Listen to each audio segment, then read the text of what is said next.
Hello, hello, je suis ravie de vous retrouver pour sa guidance Oracle Astro des Sagittaires et Ascendant Sagittaire pour le mois de février 2023. Le Verseau est un signe plutôt ami avec votre signe. Il a en point commun l'amour de la liberté.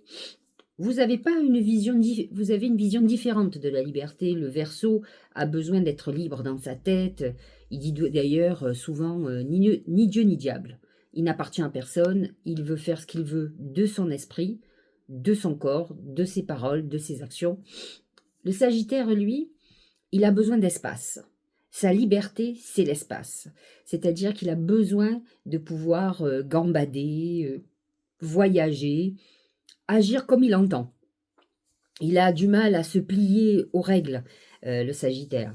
Et donc là, avec la venue du Verseau, qui est positionné dans sa maison 3, vous êtes dans une période plutôt active, qui bouge, où vous allez justement vous déplacer dans l'espace, peut-être moins grandement que quand vous prenez l'avion, plutôt par voiture, par train. On est dans le mouvement. Et on est dans une période plutôt intellectuelle, de quête, de recherche, alors à la fois de vérité peut-être dans votre vie, à la fois de solutions par rapport à une problématique, par exemple. Vous avez le Soleil et Mercure qui seront dans cette maison 3, donc vous allez être hyper connecté, hyper réfléchi.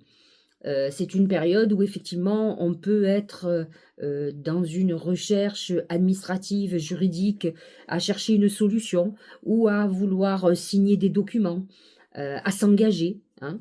Euh, Pluton, lui, positionné dans cette maison 3, il vous le savez, pour 2 ans. Il vient de rentrer dans le Verseau pour 20 ans, pardon. Et donc il est là pour 20 ans.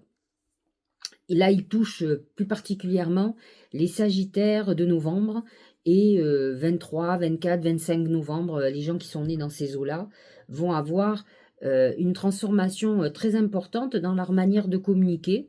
Il faut faire très attention, je l'ai déjà expliqué, Pluton peut agir pour vous libérer d'un certain nombre de choses, parfois dans des événements dramatiques.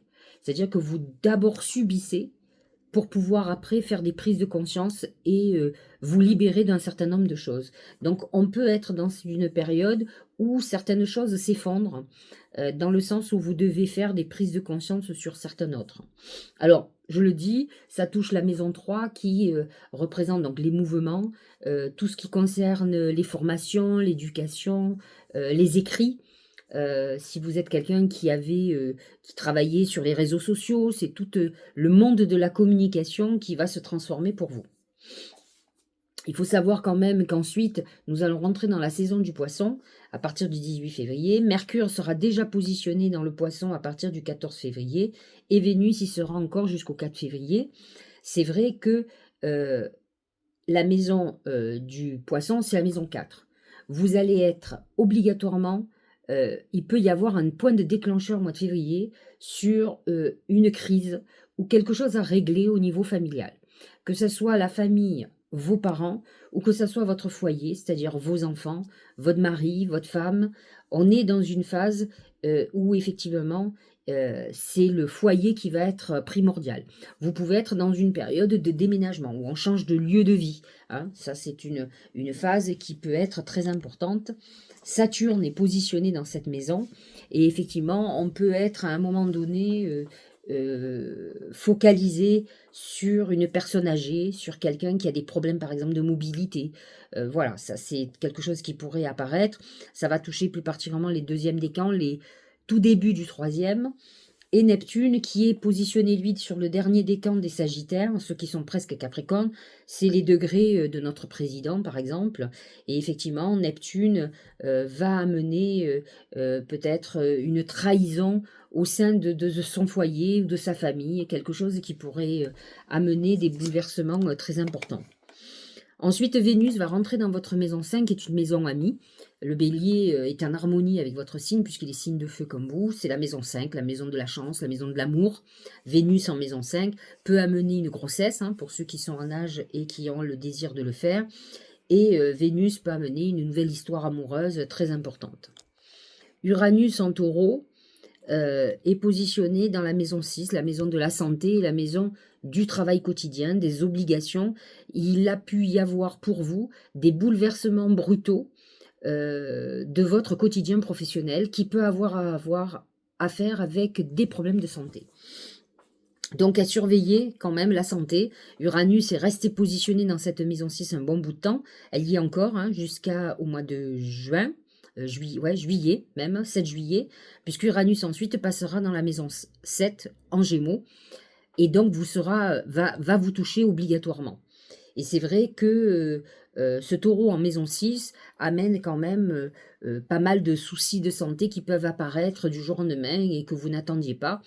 À vous de voir la vie que vous avez et la vie que vous menez. Jupiter est en Gémeaux. Alors c'est très important pour vous parce qu'en fait, Jupiter en Gémeaux montre que vous êtes à la moitié du parcours. C'est-à-dire qu'il y a 6 ans en arrière, c'était l'année du Sagittaire, bien entendu. Et donc ça fait 6 ans. Regardez ce qui s'est passé pendant ces 6 années et voyez l'évolution que vous avez eue. Est-ce que vous êtes arrivé à vos objectifs? Qu'est-ce que vous aviez prévu il y a 6 ans? Et donc, voyez où vous en êtes, à vous de réajuster pour les 6 prochaines années. Jupiter va vous aider quand même à avancer. Jupiter est positionné dans votre maison 7. Il amène une légalisation du couple, comme un couple qui peut éclater, comme il peut amener une légalisation d'association, comme un couple, une association qui peut éclater aussi. Jupiter en Gémeaux amène quand même des prises de position juridiques, des contrats qui se signent. Donc voyez ce qui va se passer, c'est un aspect qui va toucher plus particulièrement les deuxièmes décans. Le Cancer, Mars est en Cancer dans votre maison 8. Alors, jusqu'à présent il était rétrograde, maison 8, maison de l'argent. Et vous pouvez être en désaccord sur quelque chose de financier, dans le sens où vous pourriez être dans une situation d'inconfort. Donc, Mars va être direct de nouveau, le 25 février, et c'est vrai que lentement mais sûrement, il va passer sur le Lion, et là, vous serez beaucoup plus à l'aise lorsqu'il sera installé en Lion. Pour le moment, il amène des transformations en profondeur qui peuvent passer par des situations conflictuelles et problématiques. Alors, nous avons une nouvelle lune en Verseau, maison 3. C'est une maison idéale pour communiquer avec ses guides, donc pour faire des vœux. La maison 3, c'est la maison de la communication, donc vous allez être connecté automatiquement avec l'univers, avec vos guides. À vous de faire une très belle méditation, ça sera le 29 janvier. Il y aura une pleine lune en Lion qui est en harmonie avec votre signe, qui sera en trigone et en sextile.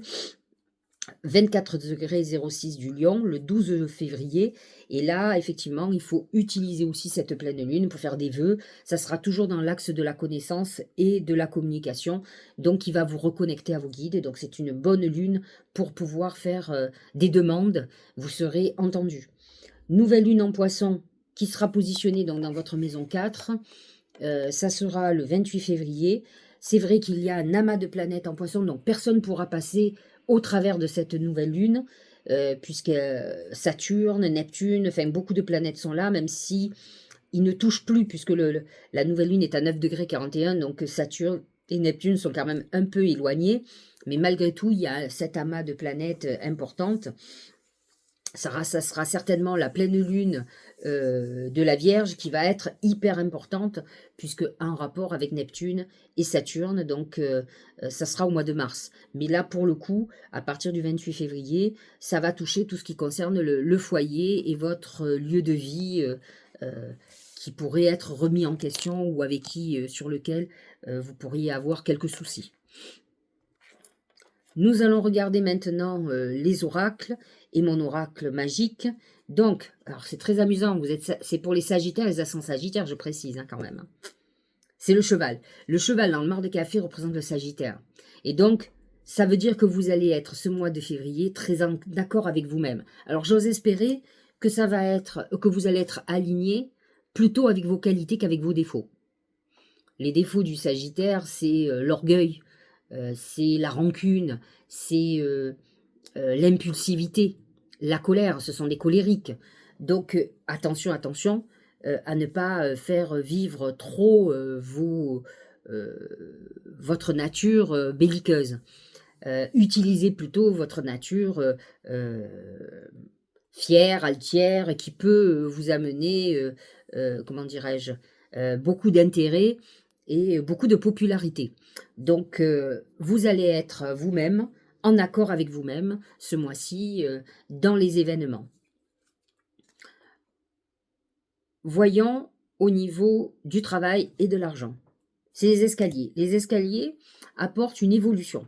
On est dans une période évolutive, normalement vers le haut, qui apporte un accroissement des revenus, une période graduelle, c'est-à-dire où on avance progressivement vers un objectif sur lequel vous vous êtes certainement tenu.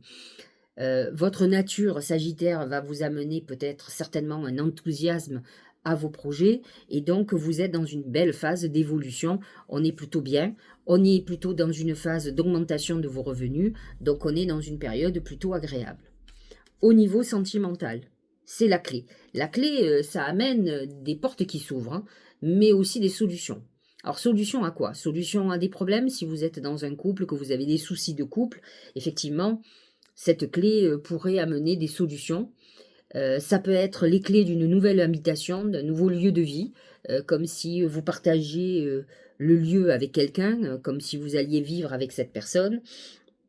On est dans un renouveau très important au niveau de votre vie amoureuse. Ça peut être une vie de couple, ça va être un déménagement dans un nouveau lieu de vie, etc., etc. Au niveau santé, c'est la main de Fatma. La main de Fatma vous protège lorsqu'il y a un problème.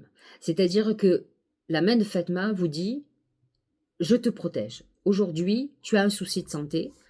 La main de Fatma t'annonce que tu vas trouver la solution, c'est-à-dire le bon traitement, que tu es certainement en voie de guérison. Elle vous amène du positif et elle vous dit que quoi qu'il arrive, vous serez victorieux au bout du compte. Donc cette protection est très importante, y compris si aujourd'hui vous êtes en pleine forme. La main de Fatma vous protège contre tout aléa et contre tout problème de santé. Donc voyez un mois de février où on est plutôt préservé, d'autant plus que Uranus, qui amène le côté incertain, instable, est positionné dans cette maison 6, qui est la maison de la santé. Donc effectivement, ça peut être des moments un peu tendus pour vous, où on craint d'avoir des événements imprévisibles. Faites très attention, par exemple, quand vous faites du sport, vous pouvez vous blesser parce que Uranus amène de l'impulsion et surtout de l'imprévisible et des accidents surtout. Alors j'ai demandé à mes guides comment la chance allait se manifester, et c'est l'encre. Alors, vous savez, le Sagittaire, il a un côté instable. En fait, il s'ennuie vite, comme les Gémeaux d'ailleurs, hein. C'est pas son signe complémentaire et opposé au hasard. Et donc, il avait envie que ça change. Beaucoup de Sagittaires, par exemple, déplacent les meubles régulièrement chez eux, parce qu'ils ont l'impression d'avoir déménagé. Ils ont besoin de ce mouvement permanent, ils s'ennuient vite, sont des suractifs, donc c'est vrai que l'idéal pour eux, c'est de faire du sport. Et c'est vrai que l'encre amène une stabilité. On vous dit que la chance serait que vous fassiez un travail sur vous pour vous stabiliser, pour essayer de contrecarrer, de maîtriser cette nature instable que vous pouvez avoir, de quelqu'un qui s'ennuie vite, qui a besoin toujours que les choses changent, mais qui amène quand même une lourde instabilité. Donc à vous de vous canaliser, ça va être le travail du mois de février. Pour le Tao, c'est l'enthousiasme. Alors l'enthousiasme, ça fait partie du Sagittaire. Sagittaire est un signe de feu et il est particulièrement optimiste. Et il a cette nature enthousiaste où quand il est dans des projets qui l'éclatent et qui lui plaisent, il sent cette flamme à l'intérieur de lui qui prend possession de lui et qui fait que il ressent ce projet. Il est enthousiaste, il est parti au galop dans son... Alors, il faut faire très attention, dans le sens où, en plus, Jupiter est en Gémeaux, le signe complémentaire du Sagittaire, et bien sûr, vos travers, c'est-à-dire d'être beaucoup trop enthousiaste, peut poser problème à un moment donné. Donc, posez-vous les bonnes questions, savoir si vous n'avez pas fait trop grand, si vous y voyez pas trop, parce qu'à un moment donné, il va falloir se donner des coups de pied aux fesses, effectivement, pour que la vie bouge, quoi. Regardez, le triomphe, on est dans une très belle période. Attendez-vous à faire aboutir un projet qui vous tient à cœur. C'est la réussite totale. Donc, si vous avez justement un projet qui vous tient à cœur, que vous ressentez, vous allez voir, vous allez avoir cet enthousiasme, cette énergie, ce feu intérieur. qui va vous pousser, qui va vous donner des ailes pour aller vers ce projet. Et on vous dit en plus que ça va aboutir et en plus que ça sera un succès. Donc, moi, je dis toujours que les projets qui sont faits avec passion ont bien entendu beaucoup plus de chances de réussir que les autres.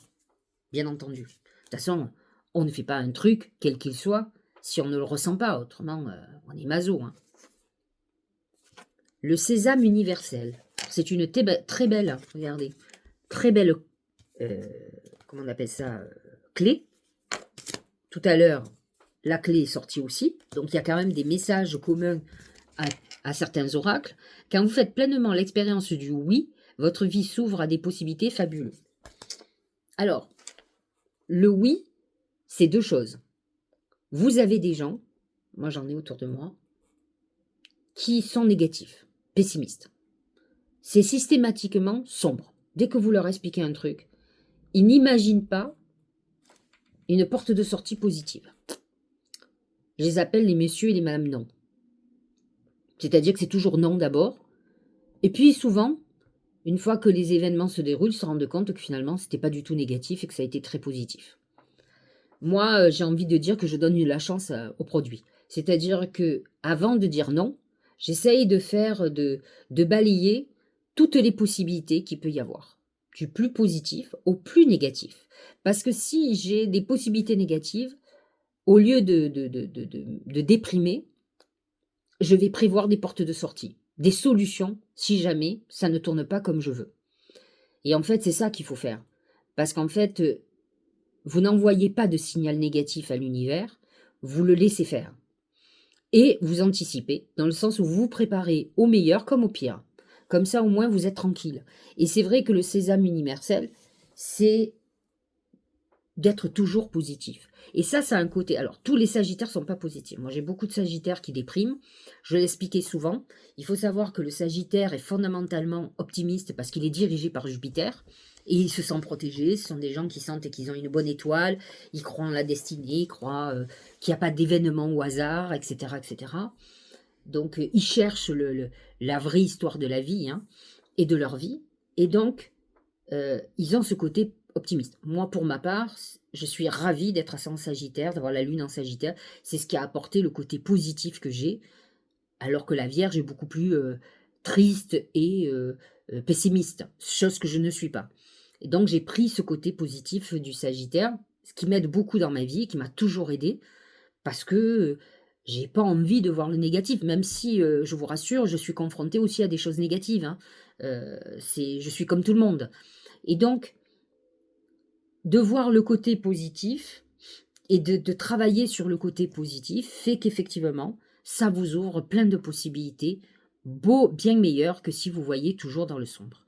Et donc, ce feu, c'est très sagittaire et ça serait bien que vous travailliez là-dessus parce qu'il y a des règles sur cette terre. À chaque problème, il y a toujours une solution. Donc, à vous de trouver des solutions, les meilleures pour vous, quand vous êtes face à un nœud, à une problématique. Donc, réfléchissez à ça. Regardez, mariage, c'est l'engagement. Les fées se joignent à vous pour célébrer le bonheur conjugal. Vous êtes dans une période de volonté d'engagement. N'oublions pas que Jupiter est positionné dans votre maison 7, qui est la maison du couple, la maison des associations. Vous êtes dans une période d'engagement amoureux, mais attention, pour certains, ça sera un désengagement, parce que l'effet inverse existe aussi. C'est-à-dire que là, je fais du général, normalement, c'est une période d'engagement. Là, globalement, ceux qui sont sagittaires et sans sagittaire devraient être dans un engagement amoureux, mais il y a certains sagittaires et sans sagittaire qui sont dans des couples difficiles, et Jupiter va trancher. Jupiter, c'est la justice divine. Si Jupiter estime que votre histoire doit s'arrêter, il tranchera comme la justice. Et effectivement, ça peut être alors un divorce, une séparation, mais ça sera toujours pour du bon pour vous derrière, même si pour vous, l'événement est négatif. Mais il se retournera toujours positivement. Dernier oracle, c'est Mélodie. Ralentis, centre-toi et aligne-toi, ancre-toi. C'est dans cette connexion profonde et paisible à la terre et à toi-même que tu entendras la mélodie de ton cœur. C'est une manière de se reconnecter à soi, ce qu'on vous dit, c'est de rentrer dans une phase méditative. Et Dieu sait si le Sagittaire, lorsqu'il tend les flèches vers le ciel, a besoin de se connecter au ciel, de se connecter à ses guides, de se reconnecter à son intuition. Et en fait, avec les planètes en Verseau, maison 3, automatiquement, vous allez avoir besoin de vous reconnecter. D'autant plus que Mercure, le messager des dieux, est présent jusqu'au 14 février dans cette maison. Donc, ça sera la période jusqu'au 14 février où vous allez être les plus intuitifs, le plus connectés. Donc, c'est intéressant d'en être conscient. Et n'oublions pas aussi qu'ensuite, Mercure va rentrer en Poisson et c'est quand même une configuration, même si vous n'êtes pas en harmonie avec le Poisson, c'est une configuration hyper intuitive. Et c'est ce qu'on vous demande. On vous demande de vous apaiser et de vous reconnecter, de retrouver votre spiritualité. Le Sagittaire fait partie, dans la généralité, en astrologie, du signe d'un des plus spirituels du zodiaque. Puisque la maison 9 représente tout ce qui est philosophique, tout ce qui est métaphysique et toute la recherche. Le Sagittaire est un philosophe, est un rechercheur de vérité. Et donc, il a besoin de comprendre l'univers, de comprendre les choses, et il recherche ça. Donc, effectivement, c'est un alchimiste. Donc, vous avez cet archétype. À vous de le développer pour être complètement aligné avec ce que vous êtes fondamentalement. Voilà, j'espère que cette guidance vous aura éclairé, chers amis Sagittaires et ascendant Sagittaire. Je vous souhaite un très bon mois de février. N'oubliez pas de liker, de partager à des personnes Sagittaires ou ascendant Sagittaire de votre cœur, de vous abonner bien entendu, et puis je vous dis à très bientôt.